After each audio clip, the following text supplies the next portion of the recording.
All right. So, another one of my favorite places in the continent of North America, which some people don't know that Cuba is in the continent of North America, is Cuba. So, I did 2 weeks in Cuba. It was one of my favorite places, and I'll walk you through the itinerary now. One thing with Cuba is you do need visas if you're from the US.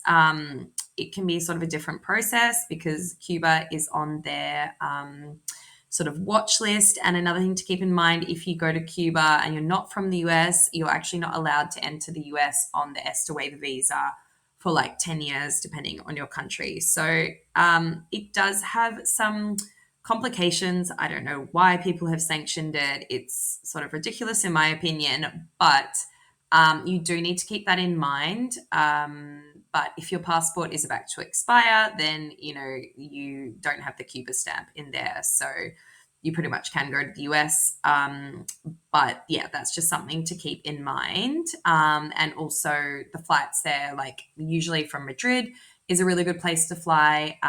But sometimes flying into Mexico, into Cancun, is a good option as well. All right, so my Cuba itinerary. So it was part of a longer trip. I did 6 months. This spreadsheet's a bit of a mess, but I understand it. But mainly just focusing on this bit, and I'll show you on the map anyway. So I flew from London to Havana via Madrid, which is a really good way if you're in Europe. Other options, if you're in the US or somewhere else, is like flying into Mexico to Cancun and then over to Havana. So Havana is a really, really cool city. I do recommend like at least like 3 days here, if not more. It's actually quite big, and you should probably stay in at least two different places. So in Cuba, you stay in casas. So you can't really find, well, you can't find any accommodation on Booking.com for Cuba. Most of it is casas, and I actually recommend just like booking when you get there. But I know that's not for everyone. So I stayed at the start in a hostel around here. So there's hostels in Havana, but then when you go to the other places, it's more the casas as well. So I stayed in a hostel, I think it was Hostel 58, which was around this area by the port, which was really nice, a really good area. And I actually met people straight away who I then traveled for 2 weeks around Cuba with. Um, there's a lot to do. The walking tour is really good. You go through all the streets. This is my one, Streets of Cuba, which are just incredible. This is actually Trinidad, which I'll show you. But yeah, all the cars are just gorgeous. This is Havana, like just really old buildings with kind of like some of them are a bit destroyed, but just super interesting. Because of the history of Cuba. Like there's just so much to learn about it. All the cars look like this, which is like your mode of transport. And all the streets are just so interesting. So it's like really great to get lost in the streets, loads of street art, loads of music, like a lot going on around Havana. One of my favorite places was this one, Fabrica de Arte. So it's sort of like a club, but it also is a museum. So it has like multiple events going on, but it's like a gallery at the same time. So it's really interesting. And they throw like, when I was there, they had salsa dancing, just like really crazy stuff going on because it is a gallery at the same time. So I do recommend going there. Around there are more bars like Cuba Libro and 1830 are really good like restaurants and cocktail bars. And around here does have some good nightlife. So I actually stayed in Havana around here at the start, and then at the end I stayed around here, and I enjoyed doing that because you sort of got a mix of things. One thing with Cuba is you need to bring hard currency. So hard currency is like US dollars, euros, or British pounds. And then they will convert it sort of on the street for Cuban pesos. So the currency is super inflated and the rate changes every day. And you should ask multiple people not to get ripped off. But basically, they all need hard currency. So Cuba is a really special and interesting place, and there's a lot of history, but it's not like normal countries where you can just withdraw your cash out of an ATM. They all want hard currency, and obviously you can't get more of it when you're there. So you need to come along with 2 weeks worth of like cash basically. I didn't realize this, so I had like $500, and basically at the hostels, I was like chatting to people who were about to leave that had hard currency left over, and then I would like bank transfer them. So I don't recommend doing it this way. It was really difficult, but people do help you out. But yeah, just try and come with like a solid amount of cash for however long you're going for. I do recommend at least 2 weeks in Cuba. That's what I had. And it does take a while to get to places. So you kind of want to cover less places and do at least 3 nights in each. So that's Havana. Then I went to Vinales, which is amazing. Vinales is it's about a 2 hour drive or something, depending on the traffic. You are driving in like these old school cars that look like this, basically. And they'll fill them up with random people. So if you don't have 4 people, you just book a seat, and then you'll have other people in the car. They charge like per seat. So if it's just you, or if there's 4, you pay the same price. You will like see the engine almost like falling out of the bottom. They're cars from like the 60s, but it's really fun, but it just takes a little longer to get places. So yeah, Vinales is this beautiful kind of tropical, majestic place. You can go horse riding, you can go hiking, bike riding.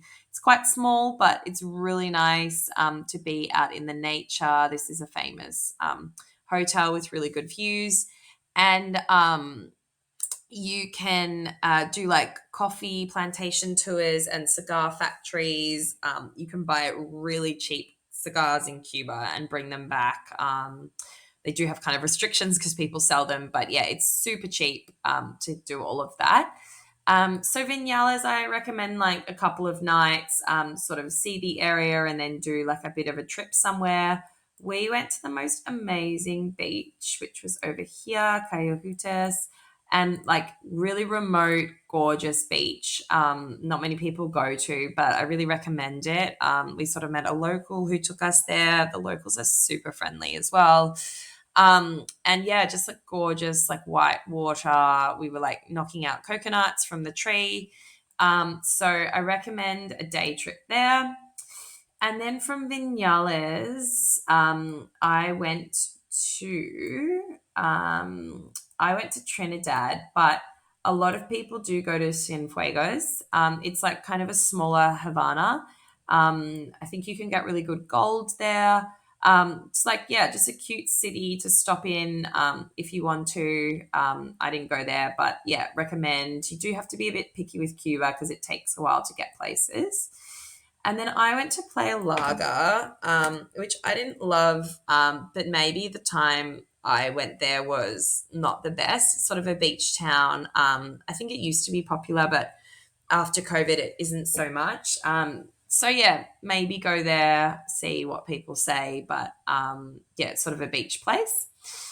And then I went to Trinidad, which I loved. Trinidad, not that Trinidad. Let's go back to Cuba. Um, Trinidad is here, so a good one after Cienfuegos. And again, it's like really beautiful, cute streets, houses. We did the most amazing horseback winery, sorry, just horseback ride. So we took the horses all out through the mountains to waterfalls to coffee plantations. All of that. So that was really cool. And the streets are gorgeous. So some of these photos are Trinidad actually. So like this is Trinidad, just like really colorful, interesting streets. Sort of like the African Cuban influence here, which I really loved. So yeah, a couple of nights in Trinidad for sure. And like at night time, there's just like a lot to do. Like a lot of bars, a lot of really cool like restaurants, some really good, like there's one really good club around there as well. So yeah, a lot to do there. Again, just stayed in the local casa. They serve you breakfast. It's like $7 a night.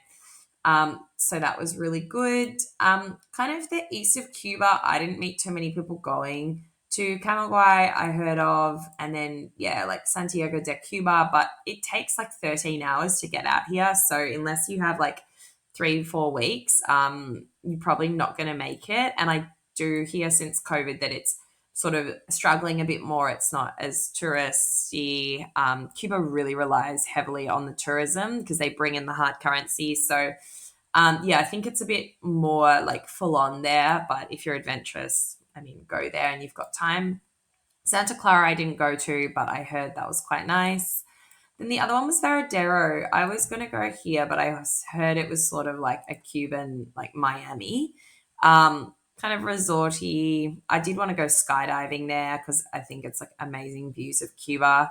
I heard some mixed reviews. Some people said it was good, some people didn't like it. So I think if you like that sort of resort, sort of more built up thing, then it's good. But yeah, I sort of know people who just go to Cuba and go there, and I think that's a real shame because you're not even seeing Cuba; you're just seeing a resort. So you could just stay in your own country to do that. But that's just my opinion. And then yeah, I went back to Havana for a couple of more nights. So yeah, that was my 2 week trip, and then I flew from Havana to Cancun. And then from Cancun, I covered all of Mexico and then went down through all of the countries in Central America. I would say Guatemala's amazing, El Salvador's amazing, Nicaragua's great, Honduras is good, but more for the islands, like to get scuba certified around there. Costa Rica, I think, is a bit overrated. Panama was really good. And then, yeah, I went to Brazil and Ecuador on this particular trip because I'd done South America in another trip. So did like Galapagos and was in Brazil for Carnival. But I'll do them in another section, or you can hit me up for tips on those. And yeah, and the next one for South America, I'm going to talk about Colombia. So I hope that was helpful for Cuba. And yeah, let me know if you've got any questions.